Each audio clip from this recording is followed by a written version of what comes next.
The US Navy didn't just strike the Houthis, they obliterated their port in a way no one saw coming. After losing their defenses and missile sites, the Houthis made one last desperate move. What happened next was an unbelievable fight that almost flipped the battle, but the US Navy crushed them before it was too late. Stick around, because you won't believe how it all went down. The first US strike began exactly at midnight on March 16th. The destroyers USS Stout and USS Jason Dunham unleashed a full barrage of Tomahawk missiles. The target was fresh Houthi bases, hidden spots where they could launch attacks. These bases were wiped out within minutes. The explosions lit up the night sky, but something else was already moving under that smoke. Back at an airbase in Turkey, B-1 bombers were rolling out again. They had just refueled and loaded a new batch of deadly AGM-158 JASSM missiles. These missiles could fly over 370 kilometers, meaning these bombers didn't even need to get close to danger. The Houthis' air defenses were in pieces, and the few weapons they had left were too old and too weak to reach the bombers. The B-1s flew in, dropped their payload, and turned back toward base. Another clean strike. They had no idea they had just taken out one of the largest UAV bases the Houthis had left.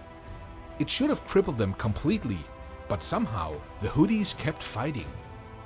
At sunrise, the F-35Cs from the USS Harry S. Truman launched into the clear morning sky.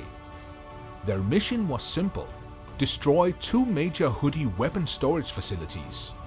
The jets swept in low, fast, and silently. No radar warnings, no alarms. Their missiles found the targets perfectly. Another blow landed. The ship crews finally relaxed a little, thinking the worst was over. Breakfast was being served on the Truman. In the distance, the sea was calm. Alarms screamed across the decks. Incoming contacts were detected, dozens of them. It wasn't a few missiles this time. It was everything the Houthis could throw at them, all at once. The main target was the USS Gettysburg, a guided missile cruiser built for exactly this kind of moment. But even the Gettysburg wasn't ready for a swarm this big. Its radar lit up with hundreds of signals. The Gettysburg weapons could only engage about 12 to 18 threats at once. They were facing far more than that. The crew had seconds to decide what to do.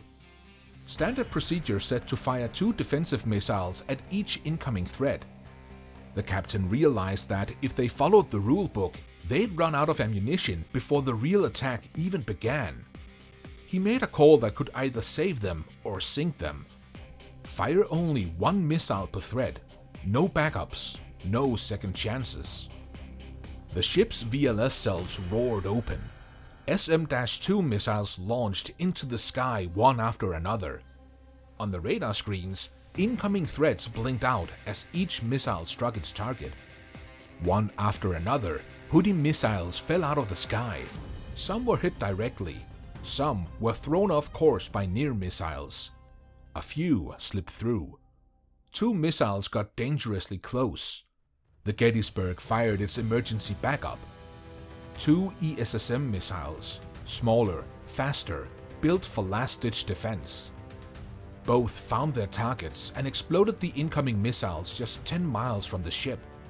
The Gettysburg had survived, but barely. Down in the engine rooms and command centers, the sailors could feel the vibrations from the nearby explosions. Everyone knew how close they had come. It wasn't just a battle outside, it was a race against time inside. Engineers worked non-stop, making sure the ship's systems stayed alive. Damage control teams moved fast, checking for any hidden impacts. Word spread quickly across the fleet. The Houthis were still a serious threat, and they had more tricks up their sleeves. The US Central Command realized the old tactics weren't enough.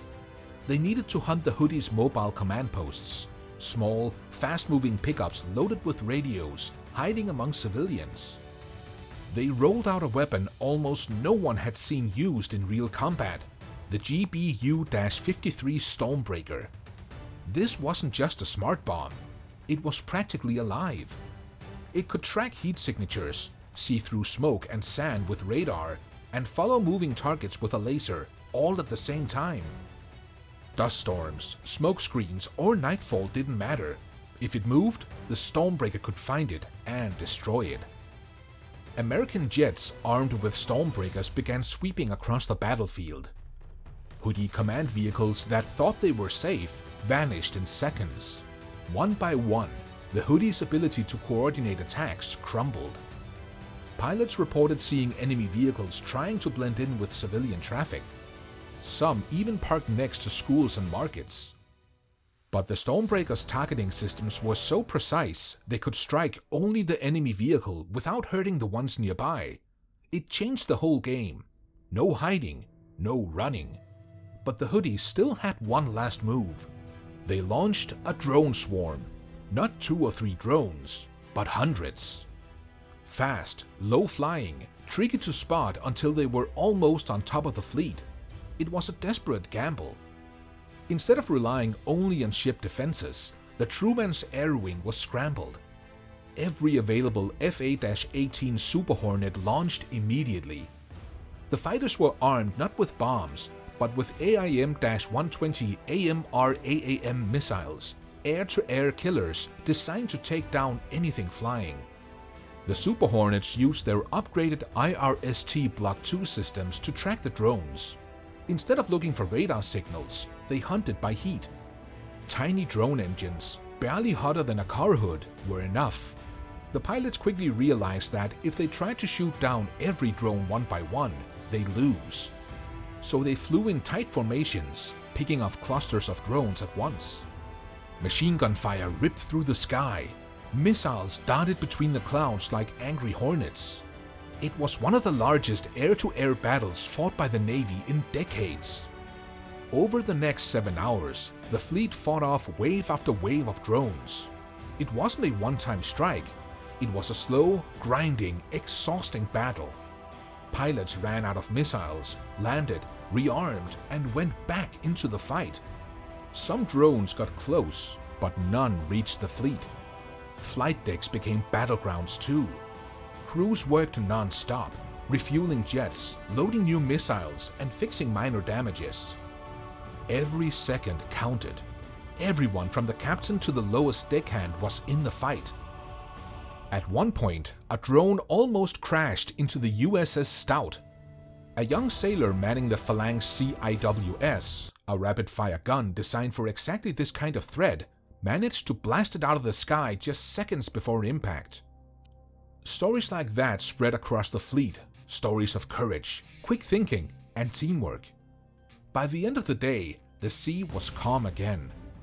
Pieces of destroyed drones floated on the waves. Above, the smoke trails from countless missile launches faded into the sky. The Houthis had thrown everything they had at the US Navy and lost it all. But no one on the Truman strike group was celebrating. They knew this wasn't the end. Bigger battles were already being planned. Higher stakes, deadlier weapons. The officers met late into the night, going over new strategies. Rumors spread about even bigger drone swarms being prepared, maybe even drones armed with chemical payloads. The stakes were rising fast. The Navy wasn't just fighting to win battles anymore, they were fighting to prevent a nightmare. The next time they struck, the goal wasn't just to cripple the Houthis. It was to wipe them out completely, that they could never threaten anyone again.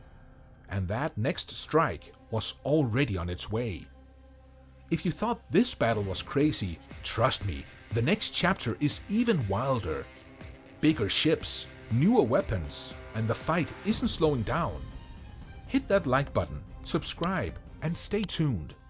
The war is just getting started, and what's coming next will blow your mind.